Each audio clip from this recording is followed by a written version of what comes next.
Assalamualaikum warahmatullahi wabarakatuh. Perkenalkan, nama saya Anggi Wulandari dari kelas 11 IPA 3. Di sini saya akan menjelaskan materi PPKN bab 5, yaitu mewaspadai ancaman terhadap kedudukan Negara Kesatuan Republik Indonesia. Seperti yang kita ketahui bahwa Indonesia merupakan suatu negara yang sangat luas.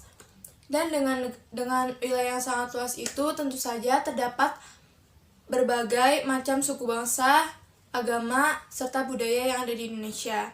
Dengan keberagaman yang ada di Indonesia itu dapat menciptakan suatu potensi, namun juga bisa menciptakan suatu tantangan.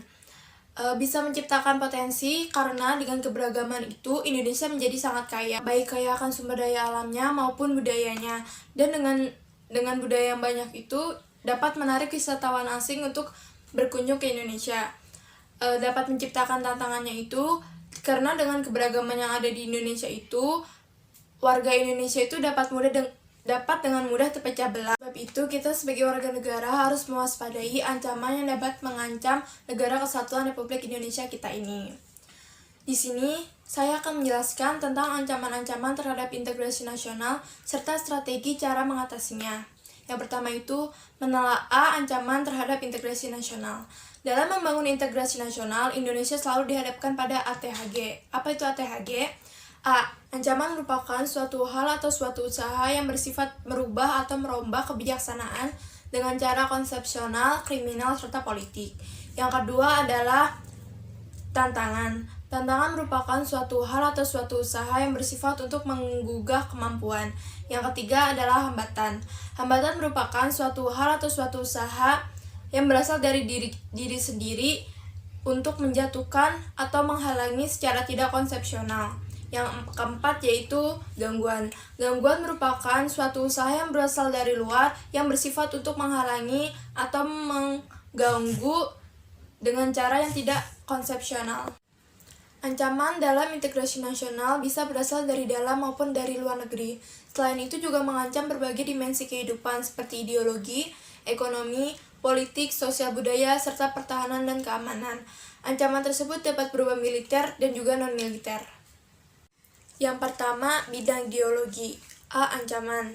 Saat ini Indonesia tidak dapat lepas dari dua pengaruh ideologi besar dunia, yaitu ideologi komunis serta ideologi liberalisme.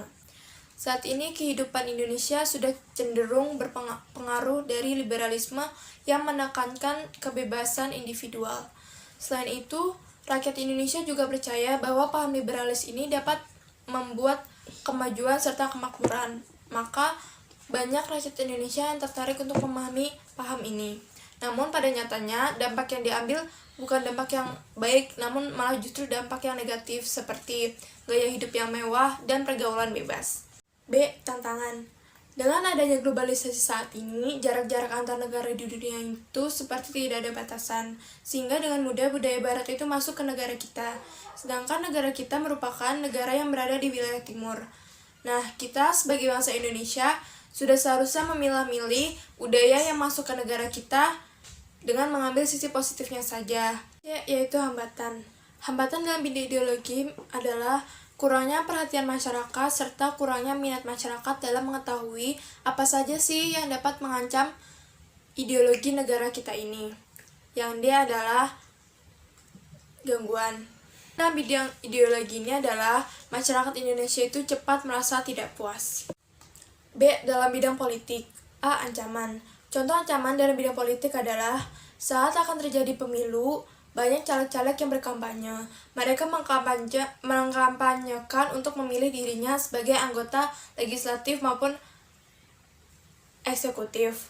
Nah, dalam kampanye tersebut tidak jarang mereka berkampanye namun mengandung unsur sara dengan menjelek-jelekan suatu ras, agama, atau golongan tertentu. B. Tantangan. Tantangan dalam bidang politik contohnya adalah masih ada pemerintahan yang memerintah secara diktator. Diktator merupakan pemerintah yang menindas rakyatnya tanpa mengadakan perundingan terlebih dahulu bersama rakyatnya. C. Hambatan. Contoh hambatan yang ada di bidang politik adalah masih adanya sistem kepartaian di Indonesia. 3. Ekonomi. A. Ancaman. Contoh ancaman dalam bidang ekonomi yang pertama adalah inflasi. Inflasi merupakan suatu keadaan di mana nilai mata uang kita rupiah berada jauh di bawah dolar. Penyebab inflasi ini antaranya adalah meningkatnya biaya produksi, lalu persebaran uang yang terlalu banyak. B. Tantangan. Tantangan dalam bidang ekonomi diantaranya adalah Indonesia terlalu terpaku pada komoditi ekspor yang itu-itu saja. Indonesia tidak ingin mencoba hal baru dengan mengekspor sesuatu yang baru. Padahal sebenarnya masih banyak peluang barang-barang yang bisa diekspor ke luar negeri. C.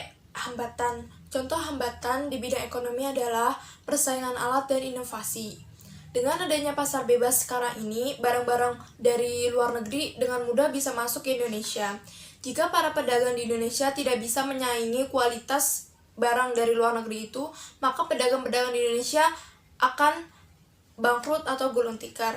Selain itu, alat-alat dan teknologi yang dimiliki para pengusaha di Indonesia itu tidak sebanding dengan alat-alat yang dimiliki oleh negara luar, sehingga kualitas produksi kita juga bisa kalah saing dengan kualitas dari produksi luar. 4. Dalam bidang sosial budaya. A. Ancaman. Ancaman dalam bidang sosial budaya yang pertama ada kemiskinan, kebodohan, dan daya saing yang rendah. 3 hal ini disebabkan oleh satu faktor, yaitu masih banyak anak-anak di Indonesia yang tidak bisa mendapatkan pendidikan. Yang B itu ada tantangan. Tantangan yang pertama itu, dengan adanya globalisasi ini, budaya barat lebih mudah masuk ke Indonesia dan muncullah berbagai sifat yang tidak sesuai dengan norma di Indonesia. Contohnya itu seperti muncullah sifat konsumtif, yaitu lebih suka mengonsumsi barang-barang dari luar negeri.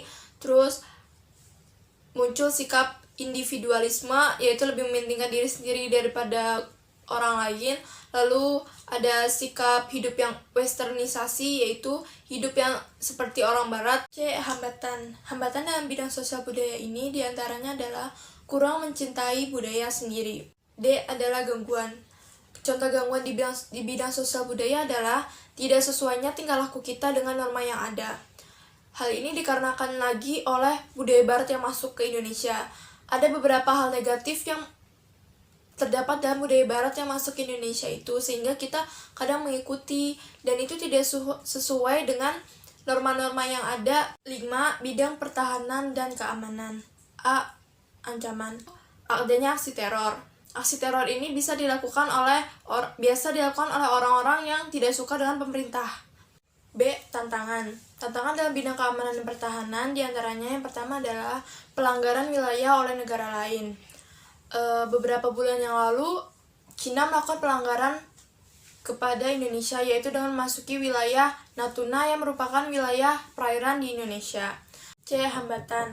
Hambatan dalam bidang keamanan dan pertahanan di Indonesia ini salah satunya adalah warga bila melihat ada kejahatan atau kriminal itu, mereka tidak mau melapor kepada pihak yang berwajib. Gangguan dalam bidang pertahanan dan keamanan diantaranya adalah kekerasan yang berbau sara seperti tawuran antar RW. B.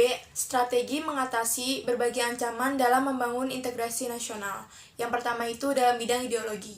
Cara mengatasi ancaman dalam bidang ideologi diantaranya memahami lebih dalam arti Pancasila sebagai ideologi negara. Jadi kita harus memahami lebih dalam apa sih sebenarnya arti-arti Pancasila itu. 2. Dalam bidang politik. Cara mengatasi ancaman dalam bidang politik diantaranya yang pertama adalah mengembangkan demokrasi politik. Yang kedua itu meningkatkan kepercayaan masyarakat. Contohnya adalah saat ada acara pemilu. 3. Bidang ekonomi. Cara mengatasi ancaman di bidang ekonomi. Yang pertama adalah mengembangkan sistem ekonomi di Indonesia. Yang kedua, menjadikan pertanian sebagai prioritas utama, karena sebagian besar penduduk Indonesia berprofesi sebagai petani. 4. Bidang sosial budaya. Cara mengatasi ancaman di bidang sosial budaya adalah berusaha memelihara keseimbangan dan keselarasan fundamental, yaitu hubungan antara manusia dengan Tuhan, hubungan manusia dengan alam semesta, dan hubungan manusia dengan masyarakat. Dengan begitu, maka akan terbentuk suatu toleransi untuk menghargai sesama dan menjadikan negara Indonesia negara yang berdasarkan Bhinneka Tunggal Ika. 5. Bidang pertahanan dan keamanan. Cara mengatasi ancaman di bidang pertahanan dan keamanan, yaitu dengan menggunakan sistem pertahanan dan keamanan rakyat semesta atau Sishan Kamrata, di mana yang pertama, TNI sebagai kekuatan utama sistem pertahanan, kedua, Polri sebagai kekuatan